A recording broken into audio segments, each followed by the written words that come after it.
On behalf of Brian and myself, I'm honored to acknowledge that we are currently recording on the traditional land of the Anishinaabe. The Anishinaabe include the Ojibwe, Odawa, and Potawatomi nations, collectively known as the Three Fires Confederacy. CFS Counseling and Wellbeing and United Way Simcoe Muskoka respect Indigenous history and culture and are dedicated to moving forward in the process of reconciliation with all First Nation, Métis, and Inuit people. Welcome to Resilience Rising, the show that shatters poverty myths, sparks optimism, and fuels innovative change through community-inspired discussions. We're your hosts. I'm Amanda Fellows, Manager of Community Programs at CFS Counseling and Wellbeing. And I'm Brian Shelley, the Chief Executive and Philanthropy Officer at United Way Simcoe Muskoka. The title of today's episode is Indigenous Resilience, Reclaiming Dignity and Self-Determination. On today's episode of Resilience Rising, we travel to the heart of Indigenous resilience, exploring the ongoing journey of reclaiming dignity and self-determination in the face of systemic challenges and historical trauma. Our discussion centers on how Indigenous communities are breaking cycles of poverty through strength-based approaches and traditional wisdom. I'm so pleased to introduce our guest today. Chenoa Lakai is a registered social worker who has dedicated her personal and professional life to supporting Indigenous children and youth at risk. Her private practice is called FACTS, which stands for Facilitation, Awareness, Counseling, and Training Services. Thank you so much for joining us today on Resilience Rising, Chenoa. Oh, thank you so much for having me. Yeah. So maybe before we get into this, how long ago did you found FACTS? How did this program come to be? Well, this program came to be actually out of many years of working with Indigenous children and youth. I had just gained such a great momentum and a positive response that I wanted to take the work we were doing across more Indigenous communities. FACTS, my company, Facilitation, Awareness, Counseling, and Training Services, has actually only been around for about 2 years. Okay. However, in that time, I've been afforded the opportunity to work with different Indigenous child welfare agencies, healing lodges across Ontario, and most recently was just invited to speak at a conference out in British Columbia on behalf of the Canadian Association of Play Therapy. So awesome. It's been fun. It's been a fun 2 years. Yeah. Amazing. Yeah, that's So awesome. you were raised with traditional teachings from both the Haudenosaunee and the Anishinaabe nations. Yes. Could you explain how these traditional and natural laws guide your practice? Absolutely. So I'm very lucky. My mother she has ancestry from the Seneca Nation, which means that from a very young age, I did grow up with those traditional teachings. Throughout my life, we were adopted into an Ojibwe family who then shared their ways of being and their traditions with us. And one of the coolest things that I found in growing up was that both Haudenosaunee and Ojibwe, or Anishinaabe nations, follow the same principles and natural laws. So having that as a foundation that guides my practice, those foundational laws really keep me on the positive, working towards empowerment and resurgence in our communities. And I'm just considering that, some people might not know what those natural laws are, and I'm wondering if you could just speak to some of that so that it provides context. Absolutely, I'm happy to. It'll make you laugh a little bit. It's such a simple concept that it bypasses most people in today's fast world. Our natural laws, we call them our natural Indigenous laws, but really they're laws of humanity. And what I'm referring to are 4 words actually that have a lot of meaning behind them. Our first law is the gift of kindness, to always remember to be kind to ourselves and others. Our second law is the law of sharing or generosity, so that we always remember to share that kindness with others.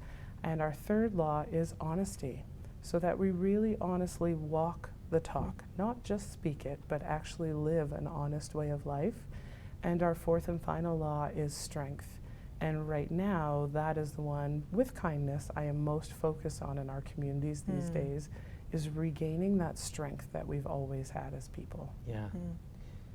It's interesting, like when you speak about those things, so many of those laws are connected to resilience, right? The Yes. idea of resilience. So how do traditional Indigenous concepts of resilience manifest in contemporary Indigenous communities facing poverty and other systemic challenges? That is an excellent question. And again, it really, for us, it's a really simple answer.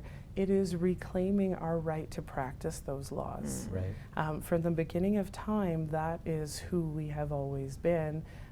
There are lots of different stories and histories when it comes to colonization, but the one that I hold to the strongest is the one that we still carry today. And it's that when we first met new people on this land, we were kind to them. And in all of our practices today, it really comes back to not just being kind to everyone, but being kind to ourselves within our own communities, which has become a struggle in intergenerational trauma. Yeah, I think that is it's a huge piece. There's so much. I'm having so many thoughts as you're talking about how we could unpack some of that. And, recognizing we only have half an hour, I'm trying to manage what question I would ask. It's interesting. I think the intergenerational trauma piece is a core component too when we're talking about some of the systemic barriers or poverty in and of Absolutely. itself, or how poverty continues to manifest. Absolutely. I don't know, do you have thoughts on that, like about that key piece? I do, Yeah. and I will attempt to keep that short, as you said. No, I'm we sorry. could keep a couple. If we go overtime, there is no better Yeah. topic, frankly, for us to go Oh, overtime great. and talk. Yeah. So happy Great. to Yeah. speak from your heart and share Okay. your thoughts. Yeah. So briefly on intergenerational trauma, we know that it is still alive and well. Yeah. We know that our Indigenous communities are struggling because throughout history they had lost their best practices and their ways of being. Yeah.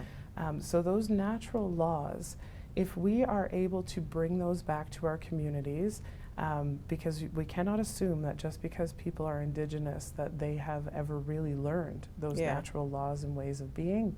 As a matter of fact, because of what has happened in history, they have not. Yeah. So one of our biggest focuses in our communities is to really resurge those natural laws among the people, because Indigenous folks, there's a bit of a difference in our ways of being. And one of the biggest struggles we're having in communities is that we are living in a modern society. Yeah. And you bet we are, and we do enjoy heat and Yeah, water and right. warm clothes. However, within this modern society, when I'm in communities, most Indigenous communities are telling me that it's the way that society is working just doesn't fit right. Yeah. Right. Something is wrong and they can't figure out why it doesn't work for them. And I believe a big piece of that is because they do not have their original teachings. Yeah. Right. So if we were able to bring that back to our communities, it would really, really help in the healing. Yeah. I'm not saying it would help tomorrow. This is something that, intergenerational trauma, we're going to have intergenerational For sure. healing. For sure. But if we're able to start working in those ways and really reconnecting Indigenous folks back to the land, which Yeah. is where their connection really is, Yeah. it would absolutely just change worlds and communities for us. Yeah.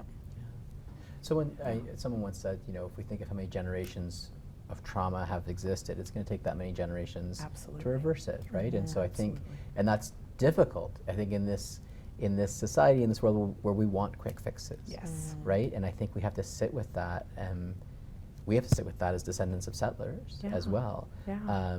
and understand that the damage, to reverse that damage, is going to take just as long as that damage was being enacted. And we think of how recently the last residential school closed, for example. We think That's of how right. recent the 60s scoop is. We think of how recent all this history is. Yeah.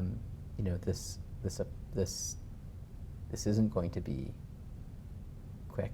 That's right. It's hard work and meaningful work, but it's going to take a long time Absolutely. to reverse the damage that's been done. Yeah. I'm wondering if you could share an example of an Indigenous-led initiative that has successfully combined cultural revitalization with economic empowerment. Oh, I would love to. There are so many. We spoke about intergenerational trauma, but I also believe it's really, really important for us to speak about what is happening in Indigenous communities right now as well, because there is a really big shift. And the government has acknowledged that there are some work and repair to be done here. And we are on board with that. So what's happening is across Ontario, for sure, we have several Indigenous healing lodges that have opened. And what those healing lodges are doing are kind of exactly what we just talked about. They're bringing people in out of their communities, but bringing them into the healing lodges and teaching them and helping them to reconnect back to those lands and those places. And really revitalizing the spirit of Indigenous people and communities, allowing for those folks to go home, and it's like a ripple effect, right? They go home and they share what they've learned, and now their children know what they've learned, and their cousins know what they learned, and hopefully their grandchildren as well. But I would like to speak about one program in particular, if I may. Sure. It's not running right now, but it's one that I had the honor of being a part of. And the program was actually called Mistatim Medicine Horse. It was a really, really beautiful program that ran for about 10 years. And what it was the Indigenous communities, the youth in the communities, were asking for something for them. They were asking for programming that would help them learn who they were, away from cell phones, away from Wi-Fi. So a committee of folks got together and created a program on a horse farm, a beautiful horse farm with 115 acres, and spent 10 years bringing probably about 100 youth, Indigenous youth, and any youth that wanted to learn, onto their lands out to a wilderness camp, where the youth actually helped to build the wilderness camp.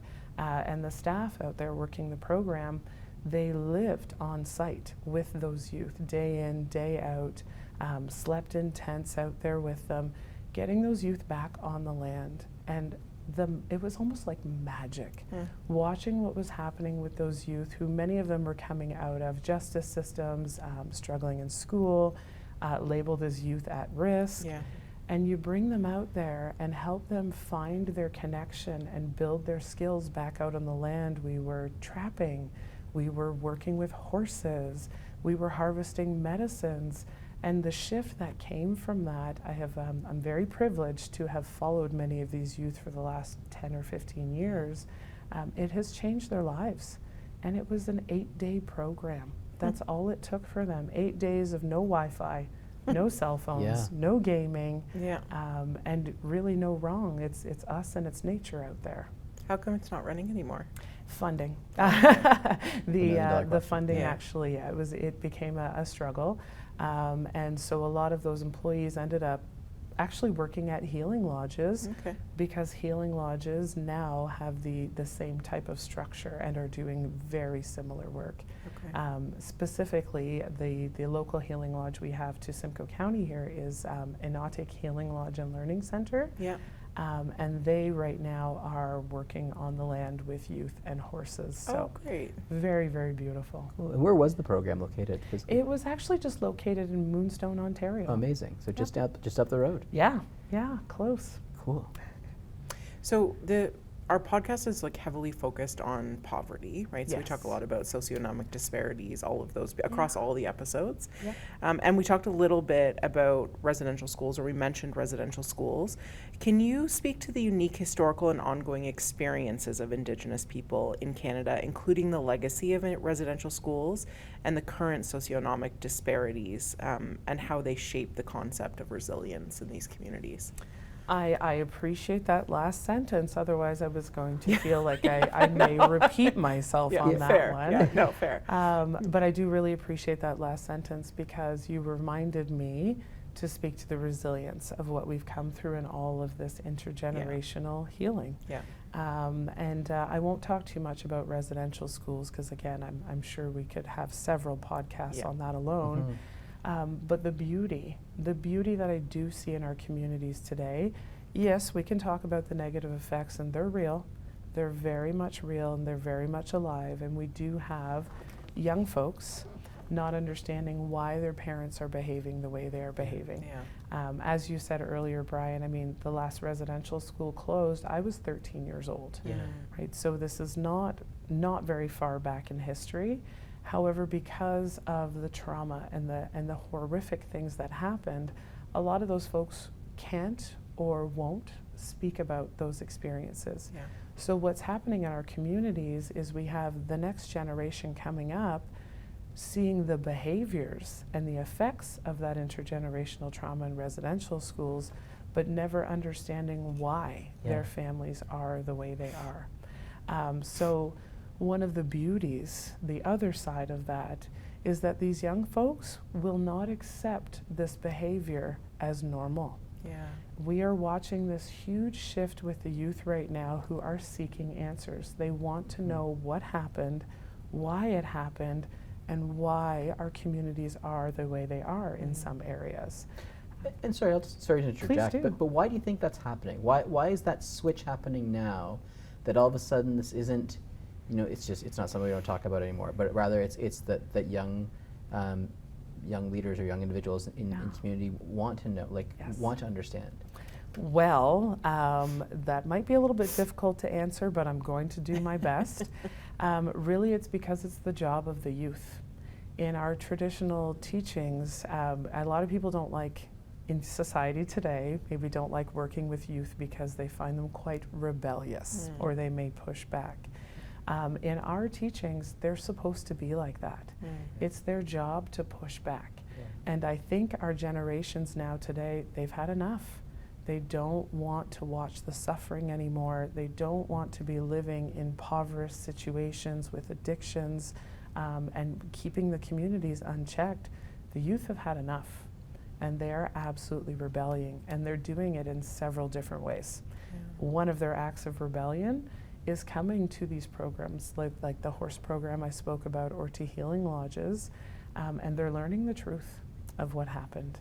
And the beauty that's happening in that, and I'll try my best to quote the young man, but it was probably the most heartfelt statement I had heard, and I find it very fitting at this time. What he said was, now that I understand what happened, I don't hate my parents anymore.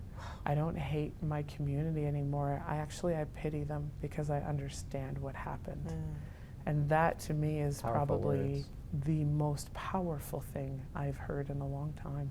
And and is there a sense of hatred towards the system that did it? Because I think about when I think about the laws that govern That's right. your people That's and your right. communities, right? Which is on kindness and respect. So how does that mesh? Well, here's something wild. Usually when the youth, the young folks first start to learn about history, there's definitely some anger there. Yeah. They're Understandably. angry about what happened, and they're not understanding why.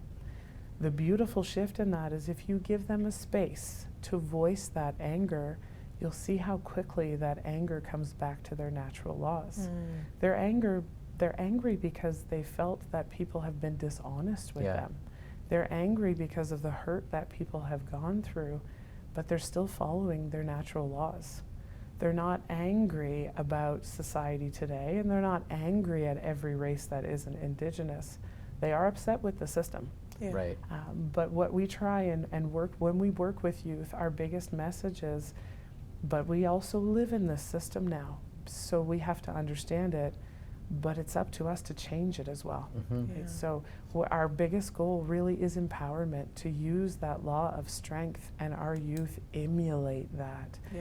It's absolutely beautiful to watch them. The young ones, the 15, the 16-year-olds, are not angry. They want change. They want better. And for me, that's a lesson for the whole world. If our youth and our teenagers can behave in that way, can't we, as adults, stop being angry, stop blaming, and just start looking at how we can work together? So here's the big question. So you've spoken to these strengths of young people in Indigenous communities. How can these strengths be further supported and amplified at a national level, at a regional level, at a provincial level? How do we take this strength and amplify it to affect change? Well, we could start sending, no, I'm just kidding. Really, I'm going to come back to the most basic, simple foundation. And my response to that is this right here, right now, you're doing it.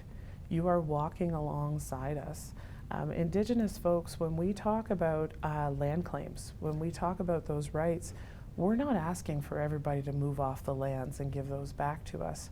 What we're asking for is access. We want to be able to go back out there and harvest our natural medicines, but we want to do that alongside everyone else. Yeah. Because again, those natural laws, they weren't for Indigenous people, they were for all of humanity. Right. And I do believe that when we have these conversations, when people open the door like both you have to have these open and honest conversations, when our youth know about things that are happening like this and watch this on TV, they're understanding we are being heard and there are people who care and people who will walk with us in this journey. Because we don't need to be rescued. We don't need to be saved. We need people to walk alongside us in this journey and to know that it's going to take a very long time. Yeah. We got to walk hand in hand because we need your strengths too. Right? We want to share that. We want to share what we have, but we also need your help. We need to know what you know and walk in a good way alongside with you. So really for us, it's coming back to those 4 laws. If we could all just be kind and share with one another, be honest with one another as we're doing, that's the strength. That is the strength in all of humanity. That's a mic drop moment if I ever Seriously. heard one. Yeah. Honestly. Yeah. Wow. You're incredible. Well, So, thank you. Yeah. I really appreciate that. I will tell you there's nothing I haven't shared with you or nothing I have shared with you that didn't come from someone else. Yeah. Right. This is from my mothers, my grandparents, my aunties, and the folks who have always taught me. Everything I'm sharing with you is because they shared it with me. Yeah. So it's my job now. I was that rebellious youth pushing against the system and coming to understand that there are beautiful things about the systems that are there today. I do love education. Really fell in love with post-secondary. There's beautiful things out there, and the best way that I can find to change the system is to understand it and work within it, but in a good way. Yeah. In a very good way. You can't fight hate with hate. Yeah. And you just can't repair what's happened with hate or shame or blame. It's got to be love and it's got to be kindness. Yes, I said those things. Well, look, if there's one thing this world needs more of right now, it's kindness. Absolutely. And you know, kindness costs nothing. Absolutely nothing. You Just keep a- having these amazing moments that I feel should be like the mic drop moment of the interview. Should we stop there? No, I think we want to give you the chance for one final thought, or one last thought. How can non-Indigenous Canadians, and you said walking alongside, Yes. but you know, if we look at this, I hate to look at it pragmatically, but Yep. but how can non-Indigenous Canadians and organizations best support Indigenous-led efforts towards healing and resilience and economic empowerment, while respecting the principles of reconciliation and self-determination? Good question. Good That's why we saved question. it for last. I'll give you a little more than the simplicity of kindness, though the simplicity is beautiful. Okay. Really, honestly, what we need is we need for people to listen and learn. We need for organizations and systems to actually be open to hearing us, exactly in moments like this. Have us come in, talk to us. Right? Let us share this information with you and tell you what it is we need. Yeah. Because when there's an open, honest conversation in the bigger structures, in the bigger organizations, my hope is that there's a better understanding for what we're asking for. In today's day and age of social media, anybody can put anything on there and gain a large following. And I often watch that it's a self-righteous movement or a righteous movement. And that's okay. Everybody needs to express in their own way, but I don't see that getting anywhere. Yeah. We are past the days of standing front lines and blocking things. People are getting hurt that way. Yeah. We are past the days of blasting organizations and systems on social media. The system's not listening. They're not on social media. They're Yeah. bigger than that. But for me, in my perspective, we are right now in the days coming out of post-pandemic years where the biggest thing we need is connection. And it's not just an Indigenous connection. We've never lost our connection. We've still got that. We all need to be connected, and the best way we can do that is by sitting around tables and really speaking as human beings, not as mainstream society or Western society and Indigenous society, but as one people. We all share these lands together, and we, for the majority, we're all pretty good human beings. If we could just sit down and have those conversations and really listen, because if we really listen to Indigenous communities, they're not asking for people to leave and get off the lands. They're not asking for the systems to be dismantled.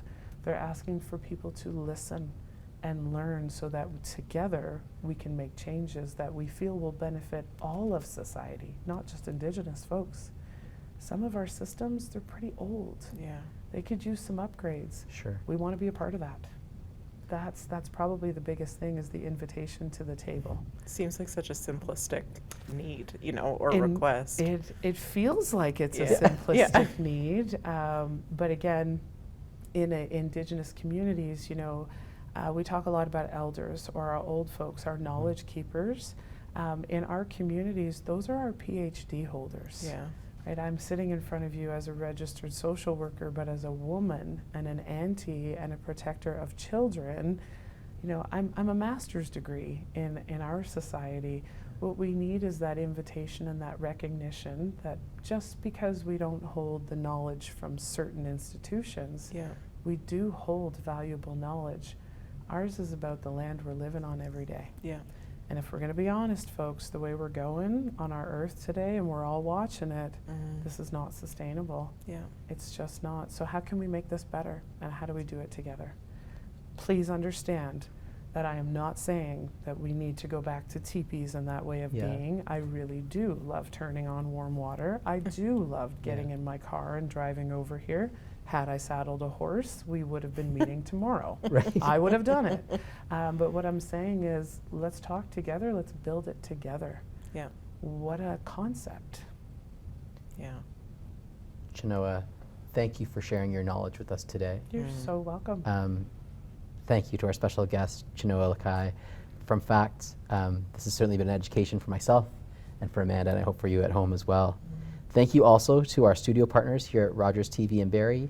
And finally, thank you to you, our viewers and listeners at home. Thank you for joining us and being part of this conversation today. In addition to being available on Rogers TV, the video version of Resilience Rising is also available on YouTube channels, and you can also download our podcast wherever it is that you get your favorite podcasts. And we'll see you next time on episode 6 of season 2, when we discuss unlocking potential, empowering youth in transition.